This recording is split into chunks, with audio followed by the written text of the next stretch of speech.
pachapali mawu amene kuti chitsime chimaoneka kuti ndi chakuya pamene chaphwera. Ndiye pano Lwara akupitilizabe kulira maliro a wachiwiri kwa mtsogoleri wa dziko lino malemu Dr.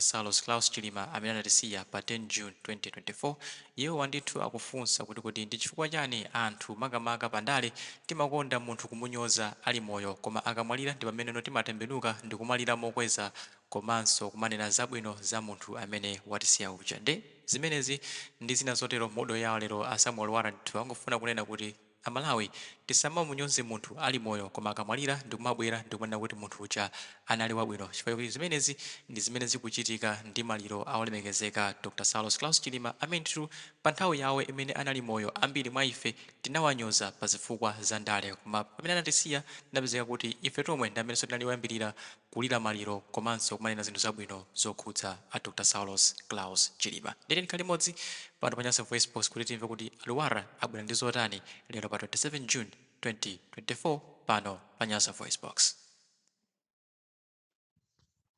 Good evening, my comrades. Mwaswera bwanji mmene muliko. Sorry guys, I think mwandiso naona wina wake about Lwara bwanji. Yeah, ndilipo, I'm just around.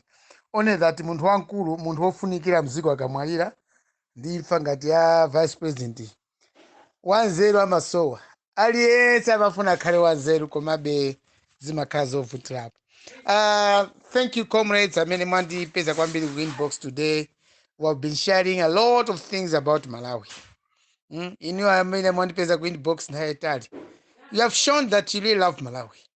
Malawi mkuikonda kwambiri ndipo mukupeleka fundo zokwana kwambiri, because beyond politics zere mukamba Malawi zene tukamba na kumbali I didn't know that in Malawi we have got such people with that integrity and the wisdom how you analyze Malawi politics.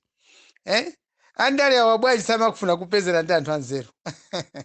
Andale atali mboma. Tikamata andale masiku atunena za atali mboma. Ndamena upanga ndale zoopsa. Ali boma koma khala boma it's not easy. Maka mkaika anthu olakika boma. Boma amaiti masweka mutu. Maka pakakhala maliro ngati mene achitikira papa munthu wankulu. When I say not by age, koma munthu wankulu maganizo. Chilima was really a man who was loved, a man who loved this country. Analibe zambiri, analibe zokamba zambiri, komanso munthu wozichepesa kwambiri. Ndapa ngono kwambiri maandali amene akazichepese ngati mene amazichepesa Chilima. May so keep on resting in peace. Nyamata wabwino kwambiri, wanzeru nditu, he threw away kunyada kose kutaya uko kumapanga zinthu zokhangati kuseguka m'maso. Munthu amene anapangisa kuti tiziwe tikoda anthu andale amadana taona pa Chilima. Kudana naye munthu kopsa. Kwaika DPP boma, kwaika mboma. DPP makosa na DPP akulu. Kulimbana naye mwana ucho, kulimbana nayo lero ndamene tikulira nayo limodzi maliro. This world is really interesting. Ziko la pansi ndosegesa kwambiri. Ukati ulisatire bwino kwambiri, pena pake ukhoza kuona even BP singakukwereso ya. DPP akulu DPP under Peter Mutharika. Kudana naye mwana uja, kudana naye. And I thought maybe Chilima ndi zaka 90. But Chilima didn't know that at that time atawinisa APM, he was even less than 50.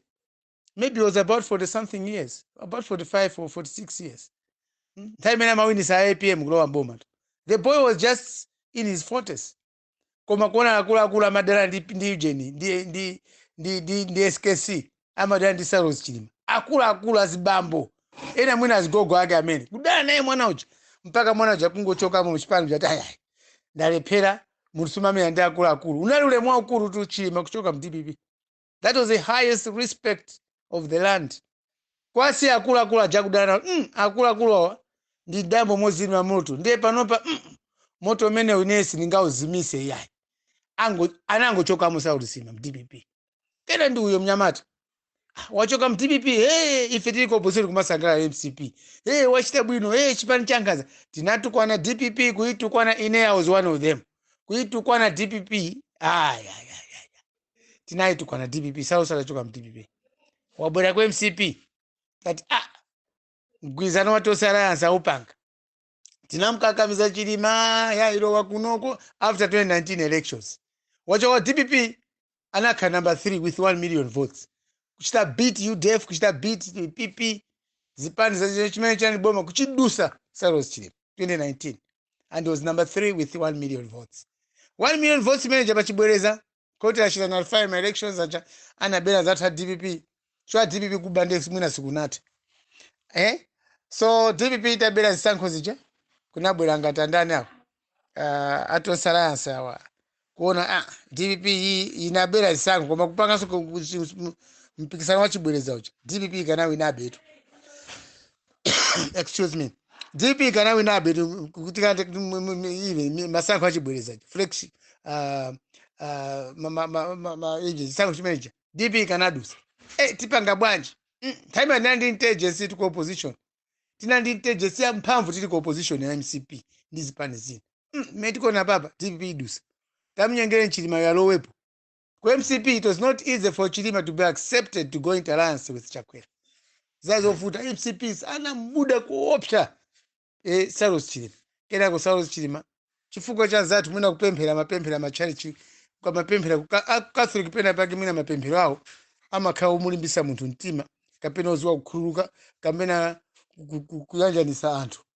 Cyrus Chilima, for the sake of loving this country, kukonda Malawi kuti asamavutike, analolera kuti akhale running mate wa Chakwera. Now what happened? Tinasangalala tonse titawina zisankho zija koma kutane tipange cabinet tinasangalalabe koma mambo mokayikira. Chilima kuwina zisankho tinawina zisankho kungowina zisankho MCP yaona kuti akhala pamwamba yamba kutukwana Cyrus Chilima nyamata anatukwanidwa kumpasa maina mbili zeze chidakwa akamena ndigaye motama mwamowa zambiri tinamnena Cyrus Chilima amalawi kuti tinamnena Cyrus Chilima amene sana mtukwanepo Cyrus Chilima MCP mwina ndi amwewo anthu akhungu osaona kapena osamva the diff komali yese kumalawi Cyrus Chilima namtukwanapo MCP ineso mwina kwa kamuzi mayo pina pake mwina nayankhulapo zolakwika za Cyrus Chilima chwena ukhanga tika tradition sopano komango mnyuza Cyrus Chilima anthu anamtukwana Cyrus Chilima kumutukwana then after mtukwana Cyrus Chilima ja uzaona kuti Cyrus Chilima ja vice president wake ndi Chakwera usaenda bwino ya munosa mara siboza asubendu kamba ziona zokhazo tinamtukwana kopya Chilima ndipo timamfuna mwina zoyipa mpaka kwamba kumchula madata ya election 2025 MCP 2030 woye ino masa mapana ni mgwirizano koma chona chenjera Cyrus Chilima mgwirizano ja anasainiratu kusaini na kukuku mboni zinalipo ama chai chanalipo ino palila agreement ifes zikuza agreement janango khala chochosamo DPP bomb mwana wa munthu anazuzika ndi panatukwanira ikala kaena kutukwana chochija tikanabwezera mwaje ena yake kwambiri ena akanazo ndiri Cyrus Chilima time minute mwina pale popo na leso ndikanabwerezaso nalo ndikanapanga chero akwika kwa munthu anapirira nditu kupirira zenizeni kupirira kupirira munthu chanditu kupirira zenizeni zija kumutukwana munthu kupirira koma kana kauna nditukwana ine zimene zija ndili vice president kuti mwachita kundikakamiza kundika pampando kuntukwana ngati mjama mtukwana Chilima ndikanabwezera kwa bwezera kwake izo mwana ndikanapanga nkhaza zoopsa kwambiri koma munthu wa Mulungu uja sanapange mzendu ganza ineyo ya. So Malawians, we are blessed to have Cyrus Chilima amongst us within our political arena, within our political path. Democratically, that man was beyond democracy. Anali munthu opirira, perseverance inalimo kwa kwambiri mwa Chilima. Ena kungomona nkhope kuma munena ndi nkaladi nkali sangala muno ziko munanyoza zambiri ya Malawi koma lero zodabwisa Chilima is dead. Aliyense kulira aliyense ukamba zabwino za Chilima zodabwisa kwambiri, and that's how people, that's why antena akamwalira akalowa kujehena because of that. DPP tinaona mena nalilira APM kungofika kunchewu kujandu boma taiwala zose jala mpangira nkhaza DPP zina mpangira Cyrus Chilima ndeti kulira pano pa 21 days of mourning ena tungolemba ma short sentences kuma ndi kuyankha ma long speeches Amalawi khalidwe lathu lomanyozana pandale mpaka munthu kukupirirani osayankhula mpaka kufika nthawi osayankhula kena kalikonse ndi kumwalira. Mmamva bwa? It's really painful. It's very painful. Too painful. Mati mamtu kwa nena Chilima muja. Kuna uli Chilima wagwa mndege. That careless death. Amene mukona zithunzi zinaoneka paja. Nyamata uchi tima mtu kwa nauja. The way he died. Mbo kanga timwina anthu ena ngomtema mwina I don't know. What does that mean? Amalawi. Chikuti pasa maganizo anchi mene chichi. Phunziro lanje amene amaye tikuphunzirapo. Zoma tukwanana izi. Tinamkakamizatu mundu chakula wakalaya asetu. He didn't want to partner with MCP. Sana fune ya. And Palompa, when we were speaking about good, beautiful history about Chilima, Chilima napanga mungu. Antona tima kudabwa. Awasa kumana zo sibwino za Chilima wa wazona. Amalawi. Mene matu, just like me. Mene natukuwa nidula ineyo. Kwamba ku State House. Ata hava kutineyo kuditi ku State House when I was saying, ena muna simaziwa. I started supporting Chilima right away. Nitango sign a contract. I used to support Chilima. And I'm being nazi waso MCP Lwara is pro Chilima. Komana ndisokoneza. Contract kundisokoneza. Kunimana salary. Kunditani. Amalawi tu nkhanza zimene zizi. Yeti ne muntu ndimakhala kalimba ka one bedroom. Kundinyoza nako kundinyoza inezona. Kone ngati siru. Even azibalanga yena kujoina nawo kunitukwana. Pantundu watu kwatuso kwa Lwara kuna njena mandida. Mpaka Palompa mandida. Because of State House job. Boza lili ose likapita kumuzi ndimava boza. Hata saa mwakuti. Akakuru mwakuti State House. Osa ndifusa chikuchitika ndi chani. Ngati chito inapanga apply. So antame timamkonda Chilima, timabakira Chilima, akamati kwanidwa. Timadedwa kuopya ma social media. Inapaka muntu kunditukwana za mkabudula. Ana ntukwana kuina za mkabudula. Hivi tukwa za mkabudula muna mama yanga mwakazani. Kwa tukwana. Because of South Chilima. Nerero wamwalira tipa national mourning. Koti kamalira malira meno. Tikuona chani. Amene matukwana nzanu. Amene matukwana South Chilima. What are you seeing today? How do you feel about that? Si machita manyazi. Olu mkamona chithunzi chake. Ali wabwino. Ali wamoyo. Ndi chithunzi chake atamwalira. How do you feel? Is it not kutukwana mama tukwana uja? That's why that man. Mkumona choncho. Mungu wati pasa pawili. When he was alive, good looking. When he died, he didn't look good. He died out of pains. Koma the most pain ya ikuru, kwa ukuru. Kwina naona Chilima. Ndi kumtukwana mchetina mtukwana mundu uja. Kumtukwana mundu kwa basi. Anda chali Roman Catholic na ntopilira. Amazodi muntu wawo tukwalidwa. They kept on praying. And him, he kept on praying. Kweli ya 18. Akumanga chali chanatanza kumanga chali kwa 18 kuja. We get the good stories about that. Anyway, ndikuyanko chochi kwa tukulila maliroto. Tilipa state morning. Tukulila maliro ziko for 21 days. That's why I'm saying like this. Then zikumbuka samangu kamba sibwino. Nere wabwino. Akula akulu mene tima mnyozela Chilima. Mene ama mnyozela Chilima anthu. I didn't know kuti maliro kuzabwelesa anthu pamoza Chilima ya. But today, zikudabwisa kwambiri kuti tosa mali tugwirizana. Iya muntu maliro amene watipweteka. Koma tima muntu kwana chifukwa chani muntu uja. Why Malawi has hated Chilima so much? Chifukwa chani. That's why antena kuyankhula pambali. That's why tukuyankhula pambali. Why did you hate that man? Is it because of politics? A DPP. Amene akulu muna mzungura Peter Mtharika mpanga frustrate muntu uja. Mmagenza chana DPP. IMCP. Kupangira paka ma media teams, people getting paid just kumutukwana vice president. What sort of a country are we? Muna karabachi. Aliyese wa utem kumutukwana. Amalawi. So yet you want to now say, Zikola Malawi ndamtendere. You people. Why can't we just keep some of you tamu kanichete? Musama kambe zambilia, mafumu, kama chani kayanzatu inu, ena ndiena. Just keep quiet sometimes. Muntu utina mtukwana kopya. And when I reached this village, when the first time tapita kumalira kuja kuncheo, nitagona pamoto. Ndimaona mena ntamalirira. I could feel sorry. Amalawi have lost a man. Kwa munthu amene taluzai watukodwa kopya chifukwa cha ndale za ku Malawi. Savage politics. Politics of tribalism. Yatipwetekatu ichi. Politics of segregation and suppression. How? And still more, ena kuyankhulabe, MCP ikakhala pamalo simachoka. Are you serious, you people? Simachoka MCP ikakhala pamalo. Bwanji inachoka kwa opposition kulowa mboma. Si inachoka kwa opposition kulowa mboma. 25 years. Inakhala ku opposition. Yalowa mboma panopa. Ndesingachokepo pampando pene papa. Ichoka chaka chino.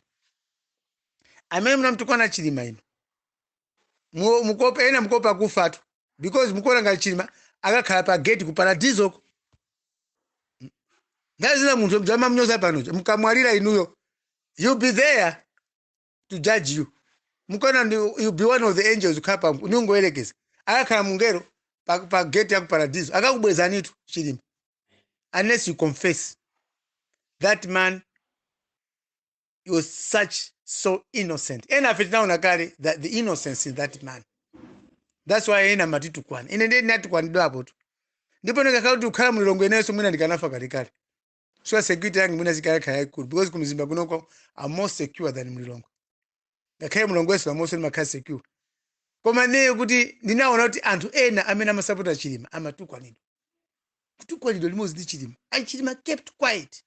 Anthu ena ayankhula bwanji munthu mwamutukwa na chili chonse. Out of a billion or trillion of insults. Ayankhapo cha. The only answer I had is to keep quiet till he died. He never said bye to anthu amene sana nenepa mauti ndakukhulukirani amene mantukwana ndikamwalira. Sana sazika. He just died. So Malawians, let me tell you. Mukapanga ndale zotukwanana kapena zopondezana sizabwino. Chiko amene munthu amene amakhala Mgelo simukumuziwa. Anthu amene mkanyoza mwina ndi angelo wa Mulungu. Mukutukwana angelo wa Mulungu. Mukopa kufa panopa ndikamwalira lero mwina uja ndikampeza. Mukampeza kumwambako akakupeza. Ngati kumwamba ntama kumana uyu Chilima tikakumana naye. Mukakumana naye amene mamnyoza mukakumana naye Chilima kumwambako. Ndiye mkamva kuwawa sopana. Because he was sogola mwasala ndino. Inimufabwa siti kuziwa. So comrades tikulira ndinkani meti kuyankhula pa ndiyamaliro. Ndikulira naneso because this man nakumanapo naye. Ambiri mkuziwa nakumanawe Saulos Chilima. Tinacheza awiri mwaife. Anakana I just want to meet Mr. Lwara. Tinakumana awiri ku 43 kunyumba mwake mucha. Paka office kake kachi. Two of us. Some of the things we discussed ndamba kuzona panopa. That man amona also go. Anaiona ifa yake kuti mwina zamaira. Mwina sanaona mwina Lwara. Mwina chifu yake mulunguso nanipanga kuti ndisipanga phokoso in his name supporting him. Kupanene kuyankhulapo za Chilima. Mwina ambiri sibwe zimkuziwa zibe zikuchitika mndale za Malawi. But God sent me to meet Chilima. Chilima munawa muzimu wabwino kundiitanisa kuti Mr. Lwara, can we meet? Tikambirane mkunipangira campaign. I started campaigning without meeting him. But after I heard kuti kupanga campaign, Chilima called me. We met. And we discussed a number of issues. Zoma baba ndikuziona. Kuti munthu akamwalira amakhala wabwino. He even said that. And ambiri sakuona zimene ndikutana ndikuona naye kuti ziko lisinda. Angoyankhula. Komanso palibe munthu amene amandipeza. No one went to Chilima to ask him about seeking advice from him. Even my cabinet ministers. Samapita kwa Chilima kwafusako chiganizo chabwino yoti angendese bwanji ziko. Never, nobody. Koma lero munthu wamwalira tikulira. It's a state funeral. But how many people really akulira zoona ndangati? Leloli, let's talk about the goodness of loving someone when he's still alive. Ubwino wake ndiotani munthu akhawa moyo kumamkonda. Kusala nduti akamwalira. Chwepa lopa utinga nene zabwino za Chilima sazuka nsoto. Enanu sakulesani zimene mukunenazo. Enanu sakulesani nikulira. Kwa munthu janena zona pasi pa mtima wanga ineyo munthu jananyozedwa kwambiri. Komanso amene timamsatira Saulos Chilima kapenaso anzathu akuitemo ananyozedwenso kwambiri. They've been so disadvantaged because of in support of Saulos Chilima, their leader. So Malawi lero nkhani tenti yambe kulira mwanzero. Amene tinamtukwana Chilima fe pazimene timaganiza kapena amene timatukwana Chilima to pave way for achakwera kuzaimaso 2025. Amalawi sit down. ganizani kawiri katatu. Are you serious, you people want Chakwera to proceed with his political ambition as I by 2025? Are you serious, Malawians? You want Chakwera Zaimireso zone? Ndimeza chitika baba. Muganize bwinobwino na Malawi. Mkona bwanji. Koda Chakwera kazaima. Azakandi ntendele. Achakwera. Tinene ngati pa Malawi. Tendi siendele uko pa umuntu. Koda Chakwera utaima azakhale about paper 2025. Amalawi, are you going to be happy? Kuganiza ndi maliro amene achitika wandege. Are you going to be happy, Malawians? You never enjoy that politics. Even if you vote, basi ukavotera Chakwera kwa votera 2025. Marameno ndeso nutizara kwambiri tuzikakhala choncho. Anyway, comrades, good evening. Ndayankhulapo lero ndingolera za Salos Chilima. That man anali munthu wenene anafera mbendera ya Malawi. Comrades, ndikulira nanu limodzi. Amene mamnyozanu confess or pray hard because palibe amene amakhala wamoyo, palibe wamuyaya pa dziko lapansi. Zikomo, give good evening, comrades.